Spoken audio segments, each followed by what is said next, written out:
దేశంలో యువతను బలహీనం చేయాలనే ఒక పెద్ద కుట్ర జరుగుతుంది.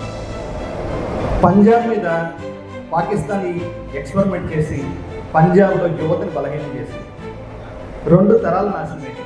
ఎందుకు పంజాబ్ కాన్సన్ట్రేట్ చేశారని చెప్పేసి వివిధ అధ్యయనాలు క్లియర్గా చెప్తున్నాయి. ఏం చెప్తున్నాయంటే, ఇంకా పంజాబ్ నుంచి యువకులు ఎక్కువ మంది సైన్యానికి వెళ్తారు.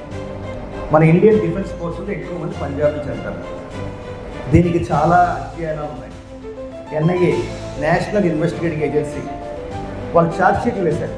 ముంబై బ్లాస్ట్ ఎలా జరిగింది, ముంబైలో టెర్రర్ అటాక్స్ ఎలా జరిగింది, దానికి ఫండింగ్ ఎలా వచ్చింది అంటే వాళ్ళు ఛార్జ్ షీట్లో పేర్కొన్నారు. ఈ డబ్బులన్నీ కూడా డ్రగ్ ట్రాఫిక్ నుంచి వచ్చినాయి. భారతదేశంలోకి పాకిస్తాన్ కొకైన్, అదేవిధంగా ఎల్ఎస్డి లేదంటే ఎండిఎంఏ, హీరాయిన్ వంటి సింథటిక్ డ్రగ్స్ ప్రవేశపెట్టడం వల్ల మన భారతదేశానికి వచ్చిన ముప్పై అని చెప్పేసి వాళ్ళు పేరు రాయడం జరిగింది. ఇటీవల పెహల్గాం అటాక్లోని మనం చూసిన ఆపరేషన్ సింధూర్ జరిగింది. దానికంటే ముందు మన భారతీయులు కొంతమంది టెర్రరిస్ట్ అటాక్ చేయడం జరిగింది. వీటన్నింటికి వెనకాల ఉంది డ్రగ్ ట్రాఫికింగ్, డ్రగ్ మాఫియా. దీన్ని నార్కో టెర్రరిజం మీ అందరూ గుర్తుపెట్టుకోవాలి. నార్కో టెర్రరిజం అంతర్గతంగా ఒక దేశాన్ని దెబ్బతీయాలంటే ఇంకా ఈ నార్కో మనీ చాలా ముఖ్యమని చెప్పారు.